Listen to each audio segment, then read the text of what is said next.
আল্লাহ রাব্বুল আলামিন কোরআনে কারীমের মধ্যে পরিষ্কার করে বলেছেন, লাতাজিদান্না শাদ্দান নাসি আদাওয়াতান লিল্লাযীনা আমানুল ইয়াহুদা ওয়াল্লাযীনা আশরাকু। আল্লাহ পাক বলছেন, হে রাসূল, মানুষের ভিতরে দুইটা শ্রেণী মুমিনদের জন্য সবথেকে জঘন্য দুশমন। কয়টা শ্রেণী? দুইটা। একটা হলো ইহুদ আর একটা হলো মুশরিক। একটা হলো ইহুদি আর একটা হলো মুশরিক। এটা হলো তোমাদের দুশমন। আর আজ আমাদের দেশে, পৃথিবীর বিভিন্ন দেশে মুসলমানেরা মুশরিকদের সঙ্গে সম্প্রীতি বাড়াচ্ছে, মুসলমানদের সাথে শত্রুতা বাড়াচ্ছে। আজ আমার দেশে পূজা পার্বণে বাধা নাই। পূজা পার্বণে বাধা আছে? পূজা পার্বণে বাধা নাই। বাধা কোথায়? কোরআন শরীফের তাফসীর মাহফিলে। কোরআনের তাফসীরের মাহফিলে বাধা দেওয়া হচ্ছে। গান বাজনায় 144 ধারা নাই, কিন্তু কোরআন শরীফের মাহফিলে 144 ধারা দেওয়া হচ্ছে। যারা দিচ্ছে তারা আবার উমরাও করে, হজও করে। ওরা আমাদের বলে আমরা নাকি ধর্মের নামে রাজনীতি করি।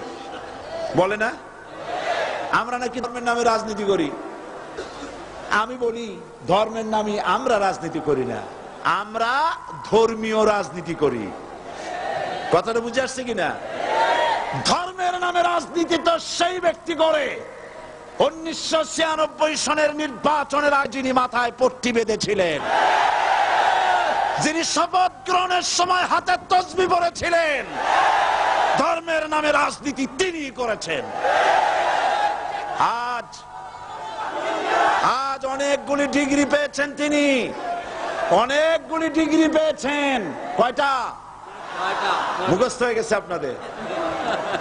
শকুনেরা, শকুন যদি গরুর গোশত কিনে খাওয়া লাগতো, 80 টাকা কেজি দরে শকুনে এত গোশত কিনে খাইতে পারতো না। লেখাপড়া করে যদি ডিগ্রি নেওয়া লাগতো, এত ডিগ্রি কপালে জুটতো না। পয়সা দিয়া ম্যানেজ করা ডিগ্রি। কিন্তু 9টা নিলে কি হবে? আসল ডিগ্রিটা এখনো বাকি আছে। আসল ডিগ্রি কোনটা? নির্বাচনের আগে পট্টি বেঁধে তসবিহ নিয়ে গোটা জাতিকে যে সফলভাবে প্রতারণা করতে আপনি পেরেছিলেন, মহা প্রতারক হিসাবে সেই ডিগ্রি আগামী নির্বাচনের মোক্ষম সময় জনগণ আপনার গলায় পরায় দেবে।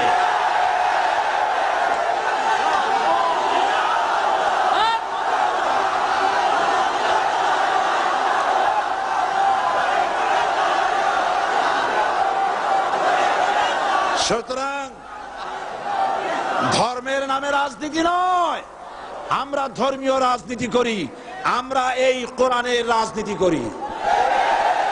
এই কোরআন নিয়ে বাঁচতে চাই, এই কোরআন নিয়ে মরতে চাই। এই কোরআন থেকে আমাদেরকে বিচ্ছিন্ন করতে চায় কাফের, বেঈমান, মুশরিকেরা। ও আমার জাতি, কোরআন থেকে যারা বিচ্ছিন্ন করতে চায়, তোমরা কি তাদের বিরুদ্ধে জিহাদের জন্য প্রস্তুত থাকবে?